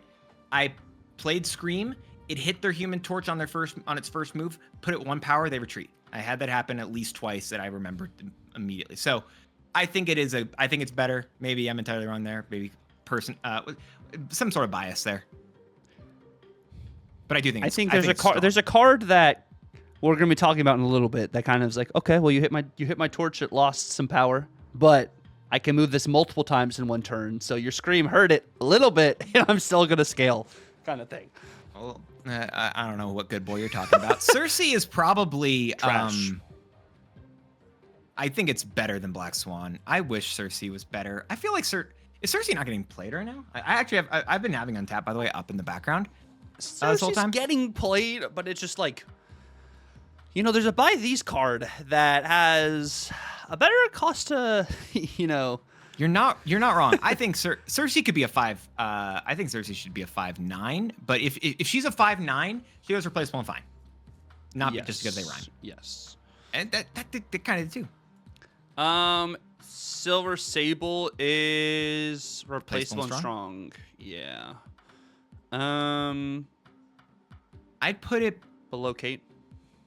Yeah, I like that. Yeah, I think it's around. I don't know. Yeah, I think it's just somewhere in that general section, so I don't hate it. Sparky is either irreplaceable and strong, top of it, or it's by these.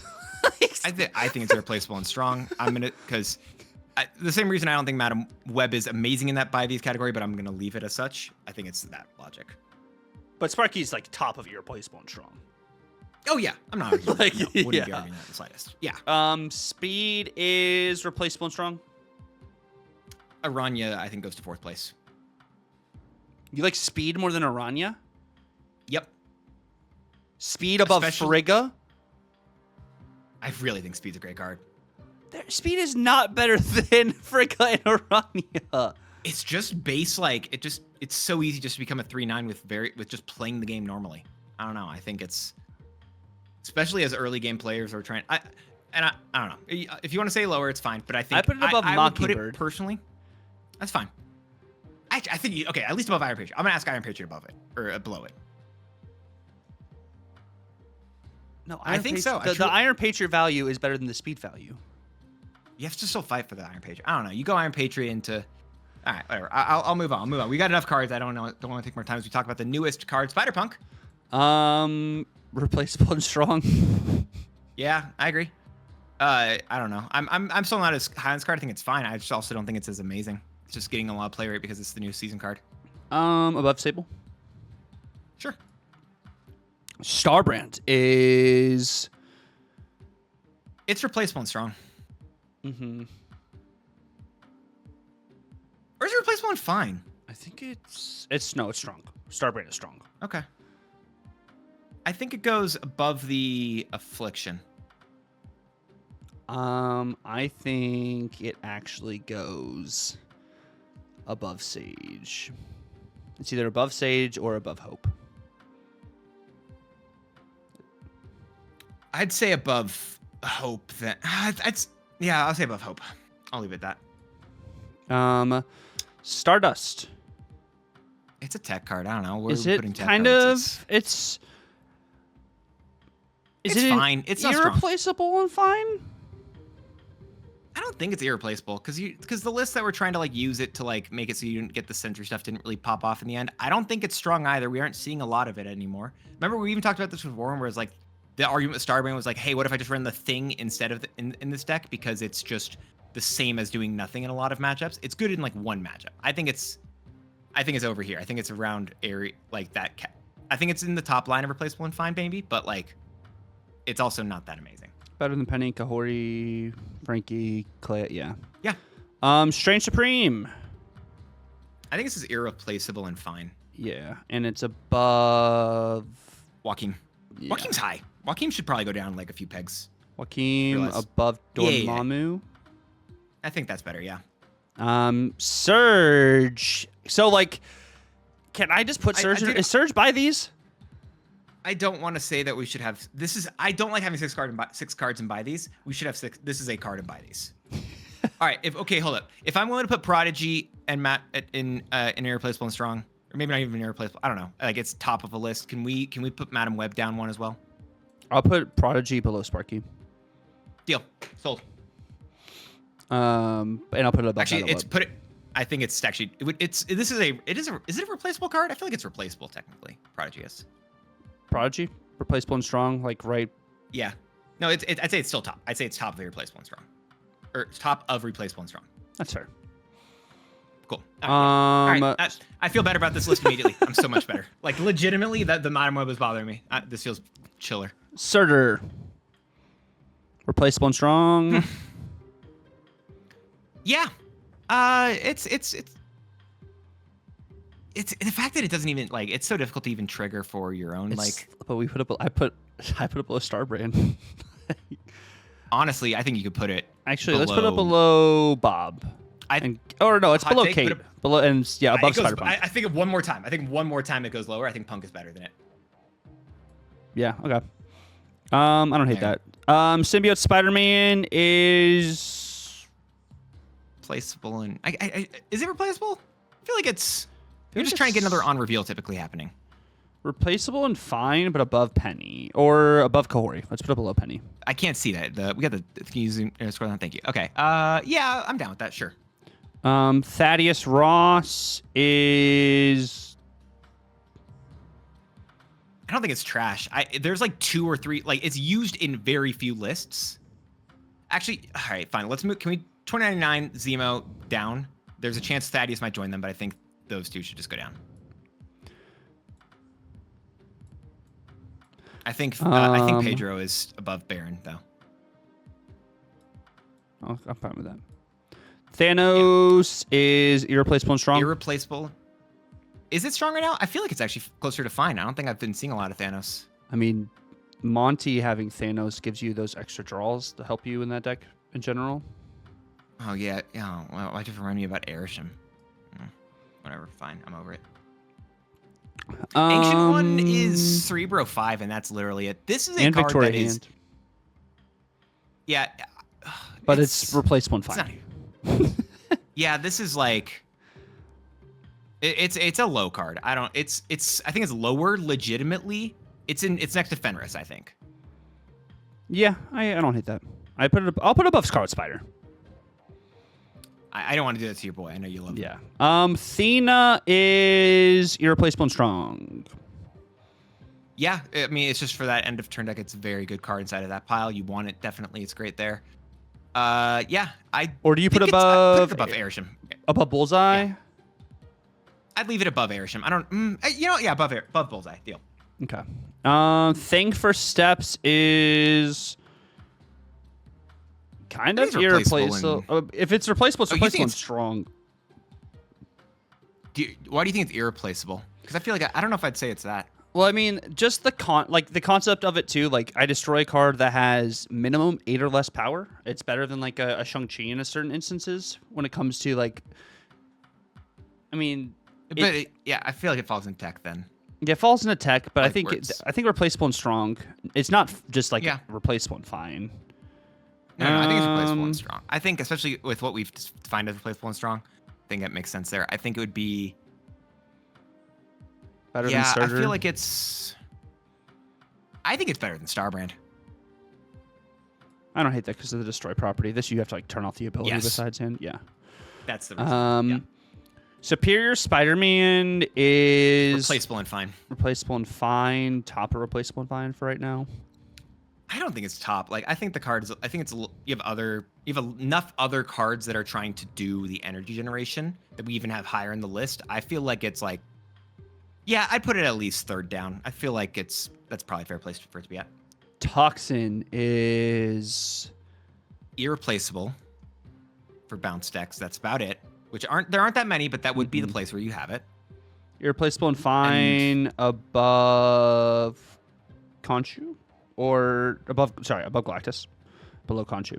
I was gonna say this actually goes near Joaquin. I think we can put it below Joaquin, and then I'm gonna move Morgan above Dormammu, below Toxin. Okay. Or just reorder something we reordered earlier, but it's fine.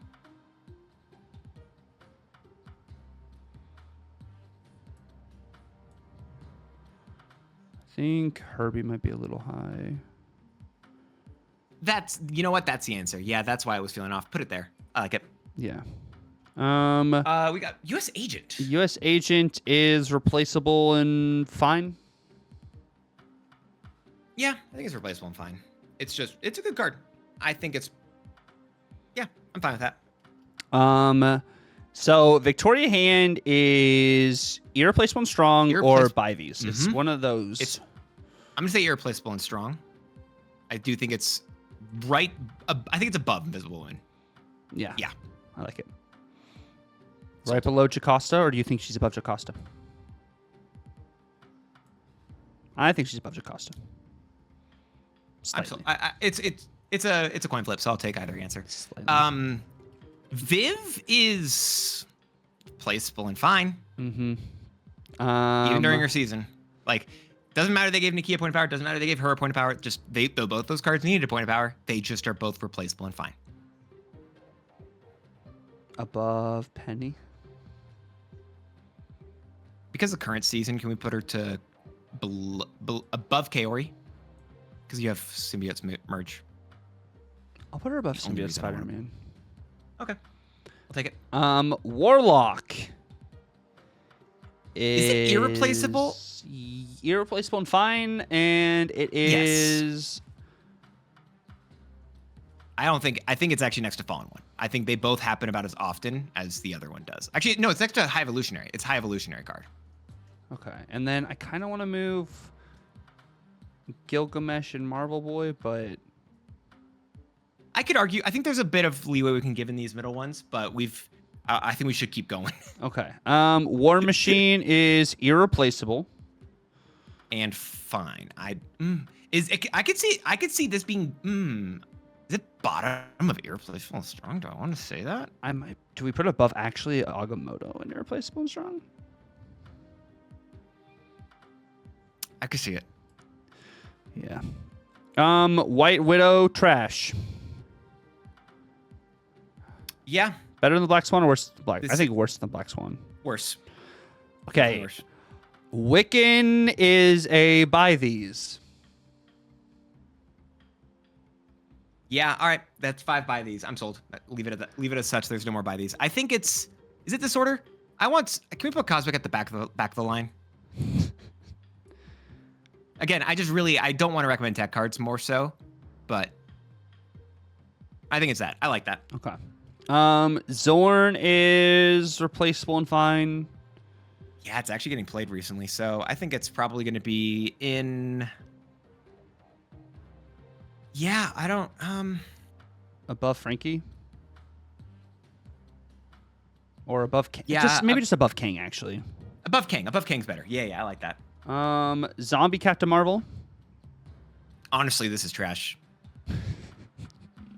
This is actually my opinion. This is a trash card. I think goes below Doom. Okay. Zombie Galacti is the worst card. I would never talk ill about Zombie Galacta. I don't know what you're talking about. Zombie is fantastic. Fanta is. This is irreplaceable and fine. Okay. And it's going to be below Joaquin. And Toxin, probably above Morgan. Yeah. And then Zombie Scarlet Witch, ending it all off. She's she's irreplaceable and strong. Yes, she's irreplaceable and strong, and above Thena. Okay.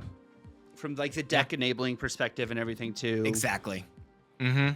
All right, can we try to zoom out and see if we can see the whole thing? This might be difficult. I know y'all. You see to scroll through. We scrolled through a few times, but let's just. Oh my gosh. Best of luck trying to read that. But that's. I agree with that. I agree with this list. I think this list is actually very fair. The Madam Web stuff I was uncertain about, but now I made a concession. I think this is. Wait, where did Prodigy go? Oh, it's at top of replaceable and strong. That's why. Yeah. Nah, I love it. Buy these. I agree with the buy. In the end, buy these. I think Merlin, Nico, Surge, Wiccan, and then it is just so good for what everything wants to do in the meta. Mm-hmm. Cosmic Ghost Rider. Yeah, no, I think that is totally fair, and we'll have this. We'll post it somewhere, I think, or at least hold on to it so we have this for safekeeping or something, right? But that is going to be the gist of the Yap. Let us know down below what you guys think about our tier list. How would you guys change anything up? How good this card looks. Yeah, no, Ultimate Carnage is so freaking amazing. I love this card. But yeah, so let us know with keyword. How about the keyword? What keyword do you want to use? I feel like I want to use a word that's not related to anything we talked about. Give me something random. The keyword. No. The keyword for today is going to be cousin. If you made it to the end of the episode, let us know down below in the comments by using the word cousin in your comment. You don't have to say that you made it to the end. Just say use the word cousin. That's how we check to see if y'all have made it to the end of our Yap. Thank you. Yeah. And thank you guys so much for watching. And till the next time, it's been real. God bless and laters.